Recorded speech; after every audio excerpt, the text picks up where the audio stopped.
ఆదిలాబాద్ జిల్లాలో రోజుకు ఎండలు మండిపోతున్నాయి. పగటి ఉష్ణోగ్రతలు అంతకంతకు పెరుగుతూ 42 డిగ్రీలు దాటుతున్నాయి. దీంతో మధ్యాహ్న వేళల్లో రోడ్లు నిర్మానుష్యంగా దర్శనమిస్తున్నాయి. అత్యవసరమైతే తప్ప మధ్యాహ్నం సమయంలో ప్రజలు బయటికి రావడం లేదు. వచ్చిన ఎండ నుండి రక్షణ పొందేలా టోపీ లేదా తెల్లటి తలపాకాగా ధరిస్తున్నారు. ఇక ఉక్కుపోతతో ప్రజలు సతమతమవుతున్నారు. రానున్న రోజులు ఉష్ణోగ్రతలు మరింత పెరిగే అవకాశం ఉందన్న సమాచారంతో ప్రజలు హడలిపోతున్నారు. ఏప్రిల్ మాసంలోనే ఇలా ఉంటే మే నెలలో పరిస్థితి ఎలా ఉంటుందోనని ఆందోళన చెందుతున్నారు ప్రజలు.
చేస్తున్నాము.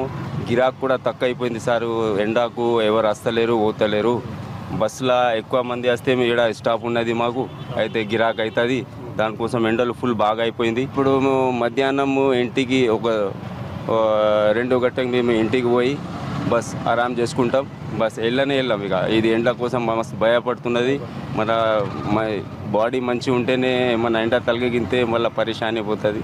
అట్లా కష్టపడి మేము ఇట్లా ఎండకి ఎండలు అయితే బాగా కొడుతున్నాయి. ఎండలలో మస్తు తీవ్రమైన ఎండలు ఉన్నాయి. ఎండలు ఇక ఎండలకి ఎక్కడ వెళ్ళ రాకుంటున్నాయి. 10 అయిందని అంటే ఇంటికాన్నే ఉండవలసి వస్తుంది. ఏదైనా చల్లగా ఏదైనా జ్యూసు బీసు ఏదైనా దాగి ఉండవలసి వస్తున్నది. ఇప్పుడు మే నెల రాకముందే ఇన్ని ఎండలు ఉంటే మళ్ళీ మే నెలకి ఎంత ఎండ ఉండాలి? సో ఇప్పటి సందే మనము మన పిల్లలు మళ్ళీ మనం కూడా హెల్త్ చూసుకోవాలి జాగ్రత్తగా. అత్యవసరాలు తప్పించి బయటికి రావద్దు. ఏమైనా పనులు ఉంటే మార్నింగ్ అవర్స్ లేకపోతే ఈవినింగ్ అవర్స్లో చేసుకోవాలి. ఇట్లా ఈ టైంలో అంటే ఎవరికైనా ఇబ్బంది. మామూలుగా ఎండలు బాగా ఉన్నప్పుడు ఏదైనా గొడుగులు లాంటివి, వైట్ కర్చీప్లు కానివ్వండి, పెద్ద పెద్దవి నీడలో ఉండడము, ఇట్లా కొబ్బరి బొండాలు కానివ్వండి, ఏమన్నా డ్రింక్స్ బాడీ డిహైడ్రేట్ కాకుండా ఉండడానికి ఇలాంటి ఆహార పదార్థాలని కూడా మనము తీసుకోవాల్సిన జాగ్రత్తలు పాటించాలి. మహారాష్ట్రలో కూడా ఉన్నాయి, ఇట్లానే ఉన్నాయి. ఆంధ్రాలో కూడా ఇట్లానే ఉన్నాయి. అవును, ఇండియా కొట్టినప్పుడు కొంచెం నీడకు కానీ చల్లటి నీళ్ళు కానీ తాగి ఇక్కడ ఆగి కొంచెం మళ్ళా పని చేసుకొని వెళ్తామని. ఎండలు బాగా ఎండలు ఉన్నాయి. బాగా అయింది అయిపోతే ఇంట్లోకి వెళ్ళి రాకుంటున్నాయి. అంతే ఊళ్ళో పల్లెటూరులో ఇక సిటీలో కొంచెం తక్కువ కనబడితే ఇంట్లోనే బాగా ఏం చేస్తుంది. ఇంత పొద్దున్న ఇంత పని చేసుకున్నాడు, మరి వచ్చి ఇంట్లోనే 3-4 దాకా ఇంట్లోనే ఉంటాడు. యువత మాదక ద్రవ్యాల బారిన